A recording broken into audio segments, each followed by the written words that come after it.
Pomaže Bog, braće i sestre, i dobrodošli u novom YouTube videu. Moje ime je Hadži Teodora i u današnjem videu želim da pričam o Ruskoj pravoslavnoj crkvi koja je posvećena Svetom Jovu Mnogostradalnom i koja se nalazi u Briselu.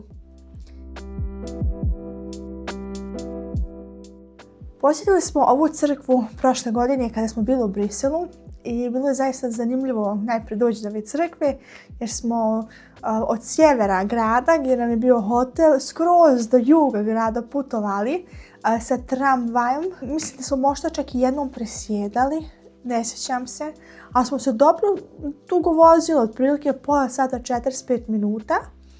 I moram da kažem da se crkva nalazi zaista na jednom mirnom mjestu, okružen mnogim kućama, a i okružen zaista mnogo drveća i baš je fina priroda. Crkva se nalazi otprilike oko 100 metara od stanice za tramvaj i znam da se tu i nalazi direktno i autobuska stanica, tako da je zaista baš lako doći do ove crkve. Čim smo se približili njoj, ugledali smo kupolu koja je zaista specifična za Rusku pravoslavnu crkvu i znali smo da će biti tad liturgija, pošto je bila nedelja, i odlučili smo da najprije snimamo crkvu svana jer znamo nakon liturgije će mnogo ljudi da izlaze iz crkve i bit će puno ljudi ispred i bolje je kad se ne vide toliko puno ljudi i nećemo nekog da imamo u kadru.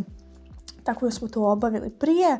Ušli smo u crkvu i sjeli smo u ćošak, jednostavno ne ometamo ljude. Liturgija se služila najprije na ruski, ali dodatno i na francuski jezik. Služili su dva sveštenika. Mislim da jedan on je bio monah jer je bio zaista stari bačuška. On je služio na crkveno-slovenski, a drugi je uvijek ubacivaju francuske elemente, kako da kažem. Specifično je to da u crkvama koje su van matične države, da se tu miješaju jezici. Ja sam mnogo puta govorila da nisam neki fan toga i zaista ne podržavam to. Kada se čita evanđelje ili apostoli, vjerovanje ili oče naš, prvenstveno se čita maternjem jeziku i onda dodatno u tom drugom jeziku te države gdje se ta crkva nalazi, u ovom slučaju francuski. Ne volim to miješanje, više volim ako je liturgija kompletno crkveno-slovenski i na primjer subotom da se odredi da se liturgija kompletno na francuski služi, što je zaista i fin jezik, a i mnogi Francuzi bi se sigurno i preokrenuli u pravoslavlje, ali to miješanje zaista ne volim. A šta tako je bilo. Nakon liturgije sam pitala da li se može unutra snimati i nismo se previše dugo zadržali jer smo vidjeli da je taj bačuška otišao na neki drugi kraj crkve, tu su se ljudi neki okupili i počeo da čita neku molitvu. Zašto je sad čitao, zaista ne znam da li je to bilo za zdravlje ili je bio neki praznik, nemam pojma, tako da se zaista tu nismo dugo zadržali, nego smo onda izašli napolje. U svakom slučaju je bilo fino iskustvo biti u toj crkvi, zanimljive su freske. Ako želite nešto da saznate o istoriji crkve, ja ću vam staviti gore link videa našeg putovanja. Tu sam i pričala o nekim detaljima vezano kako je ona ovdje sagrađena i tako to.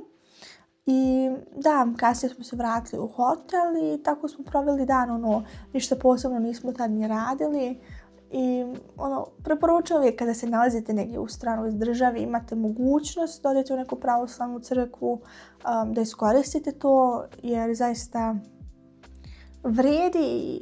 Ponekad dođeš u situaciju, upoznaš i druge ljude, da jednostavno se i upoznaš sa drugim pravoslavnim crkvama, na primjer, što se tiče arhitekture, što se tiče jezika i po mišljenju vrijedi se tako obilasti crkve i to je ono što ja uvijek radim, tako da ja to uvijek vama prenesem i dajem te neke male priče koje su se meni izdešavale, a i naravno i savjete kako dođe do nekog mjesta, šta paziti i da. Vidimo se u sljedećem videu. S Bogom, amin.